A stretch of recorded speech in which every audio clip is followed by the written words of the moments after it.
প্ৰধানমন্ত্ৰী আৱাস যোজনা চৰকাৰে ৰিফিল কৰা আৰু এটা নতুন আপডেট লৈ আহিছোঁ। সেইটো আপডেট হ'ল যিসকলে এতিয়ালৈকে চৰকাৰী ঘৰটো লাভ কৰা নাই, আজিৰ পৰা কিন্তু চৰকাৰী ঘৰৰ ফাৰ্ষ্ট কিস্তি সোমোৱা আৰম্ভ হৈ গ'ল। যদি আপোনালোকে এতিয়ালৈকে চৰকাৰী ঘৰটো লাভ কৰা নাই তেনেহ'লে আপোনালোকে আজিয়ে চেক কৰক, আপোনাৰ একাউণ্টত কিন্তু ঘৰৰ পইচা সোমাই গৈছে। যদি আপোনাৰ একাউণ্টত পইচা সোমোৱা নাই তে কেনেকৈ আপোনালোকে চেক কৰিব যে আপোনাৰ একাউণ্টত ঘৰৰ পইচা সোমাব নে নোসোমায়, বা আপোনাৰ নামটো ভেৰিফাই আছে নে নাই, বা আপোনাৰ একাউণ্টত পইচা সোমাইছে নে সোমোৱা নাই। এতিয়া কিন্তু আপোনালোকে আপোনাৰ নিজৰ মোবাইলৰ পৰা চাব পাৰিব যে আপোনাৰ একাউণ্টত ঘৰৰ পইচা সোমাইছে নে সোমোৱা নাই। কেনেকৈ আপোনালোকে চেক কৰিব যে আপোনাৰ একাউণ্টত ঘৰৰ পইচা সোমাইছে নে সোমোৱা নাই, চাই লওক।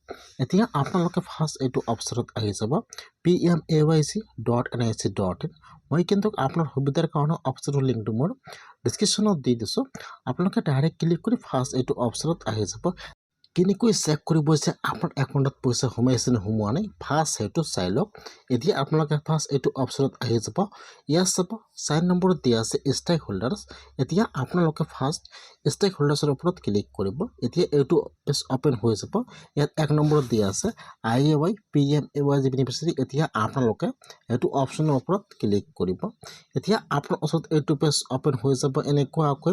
ফাৰ্ষ্ট চাব ইয়াত আহি যাব আপোনাৰ ঘৰৰ ৰেজিষ্ট্ৰেশ্যন ID নম্বৰ। ফাৰ্ষ্ট আপোনালোকে ইয়াত আপোনাৰ ঘৰৰ ৰেজিষ্ট্ৰেশ্যন ID নম্বৰটো বহাই দিব। যদি আপোনালোকে আপোনাৰ ঘৰৰ ID নম্বৰটো নাজানে কেনেকৈ চেক কৰিব, ভিডিঅ' চাৰ্চত দেখুৱাই দি আছোঁ। এতিয়া আপোনালোকে ফাৰ্ষ্ট ইয়াত আপোনাৰ ঘৰৰ ৰেজিষ্ট্ৰেশ্যন ID নম্বৰটো ইয়াত বহাই দিব। এতিয়া আপোনাৰ তাত যিটো কেপচা আহি যায়, এতিয়া আপোনালোকে ইয়াত কেপচাটো বহাই দিব। ফাৰ্ষ্ট বহাই দিব আপোনাৰ ঘৰৰ ID নম্বৰ, 2 নম্বৰত বহাই দিব কেপচা। কেপচাটো বহাই দি আপোনালোকে এতিয়া ছাবমিটৰ ওপৰত ক্লিক কৰিব।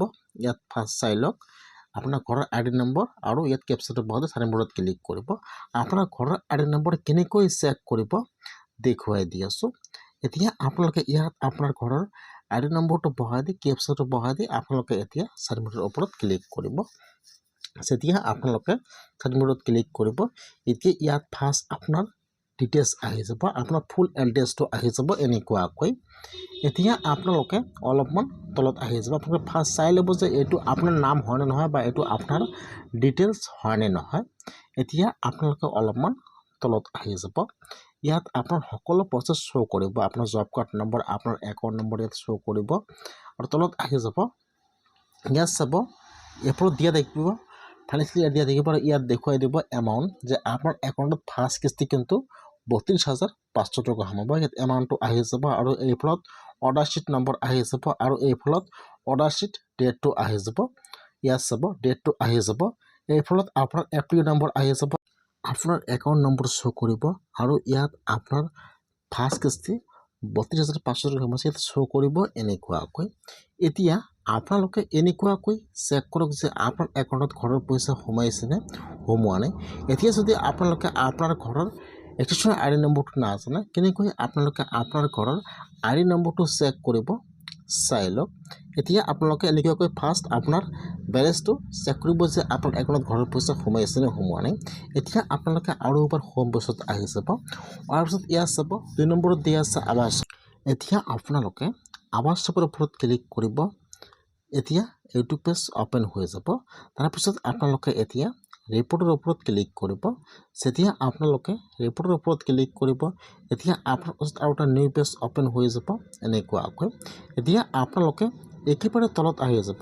ইয়াত চাব ইয়াত যিটো S নম্বৰ অপশ্যন দিয়া আছে, ইয়াত যিটো Sৰ 1 নম্বৰ অপশ্যন দিয়া আছে বেনিফিচিয়াৰী ডিটেইলছ ফৰ ভেৰিফিকেশ্যন। এতিয়া আপোনালোকে Sৰ 1 নম্বৰ অপশ্যনৰ ওপৰত ক্লিক কৰিব। এতিয়া এইটো পেজ অপেন হৈ যাব। ফাৰ্ষ্ট চাব দিয়া আছে অল ষ্টেট। এতিয়া আপোনালোকে ষ্টেটৰ ওপৰত ক্লিক কৰিব। ফাৰ্ষ্ট ইয়াত আহি যাব ষ্টেট নাম। ফাৰ্ষ্ট আপোনালোকে ইয়াত আপোনাৰ ষ্টেট নামটো ছিলেক্ট কৰি লৈ ল'ব। তাৰপিছত ইয়াত আহি যাব আপোনাৰ ডিষ্ট্ৰিক্টৰ নাম। তাৰপিছত আপোনালোকে ইয়াত চাই ল'ব যে ইয়াত আপোনাৰ ডিষ্ট্ৰিক্টৰ নাম কোনটো হয়। ইয়াত যিটো আপোনাৰ ডিষ্ট্ৰিক্টৰ নাম হয়, এতিয়া আপোনালোকে ইয়াৰ পৰা আপোনাৰ ডিষ্ট্ৰিক্ট নামটো ছিলেক্ট কৰি লৈ ল'ব। তাৰপিছত ইয়াত আহি যাব আপোনাৰ ব্লকৰ নাম, ইয়াত ব্লকৰ নামটো ছিলেক্ট কৰি লৈ ল'ব। তাৰপিছত আহি যাব পঞ্চায়তৰ নাম, এতিয়া আপোনালোকে ইয়াত পঞ্চায়ত নামটো ছিলেক্ট কৰি লৈ ল'ব। তাৰপিছত ইয়াত আহি যাব চন। এতিয়া আপোনালোকে একেবাৰে তলত আহি যাব, ইয়াত চাব দিয়া আছে 24 and 25, আপোনালোকে সেইটো ছিলেক্ট কৰি লৈ ল'ব 24 and 25 তাৰপিছত ইয়াত 1 নম্বৰত আহি যাব প্ৰধানমন্ত্ৰী আৱাস যোজনা গ্ৰামীণ আৱাস আপোনালোকে ইয়াৰ পৰা ছিলেক্ট কৰি লৈ ল'ব তাৰপিছত ইয়াত আহি যাব কেপচা এতিয়া আপোনাৰ তাত যেটো কেপচা আহি যায় মাইনাছ প্লাছ কৰি কেপচা যি হয় এতিয়া আপোনালোকে ইয়াত কেপচাটো বহাই দিব কেপচাটো বহাই দি আপোনালোকে এতিয়া সাৰিমুডৰ ওপৰত ক্লিক কৰিব যেতিয়া আপোনালোকে কেপচাটো বহাই দি সাৰিমুডত ক্লিক কৰিব এতিয়া কিন্তু আপোনাৰ ওচৰত সৰকাৰি ঘৰৰ নতুন লিষ্টটো ইয়াত আহি যাব এনেকুৱাকৈ ফাৰ্ষ্ট আপোনাৰ নাম আহিব 2 নম্বৰত আপোনাৰ গাৰ্ডিয়ান নাম 3 নম্বৰত আপোনাৰ ঘৰৰ ৰেজিষ্ট্ৰেচন আইডি নম্বৰ আহি যাব এতিয়া আপোনালোকে ইয়াৰ পৰা চাই ল'ব যে ইয়াত আপোনাৰ নাম কোনটো হয় ইয়াত যেটো আপোনাৰ নাম হয় ইয়াত আপোনাৰ নাম দি আছে আপোনাৰ গাৰ্ডিয়ান নাম দিছে এইপৰত আপোনাৰ ঘৰৰ ৰেজিষ্ট্ৰেচন আইডি নম্বৰ দি আছে এতিয়া আপোনালোকে ইয়াৰ পৰা আপোনাৰ আইডি নম্বৰটো কপি কৰি লৈ ল'ব এইটো হৈছে কিন্তু আপোনাৰ ঘৰৰ ৰেজিষ্ট্ৰেচন আইডি নম্বৰ যদি আপোনালোকে আপোনাৰ আইডি নম্বৰ নাজানে হলে আপোনালোকে এনেকুৱাকৈ আপোনাৰ ঘৰৰ ৰেজিষ্ট্ৰেচন আইডি নম্বৰটো ওলাই ল'ব আজিৰ ভিডিঅ' ইমানেই আছিল চৰকাৰী বিপিএল ঘৰৰ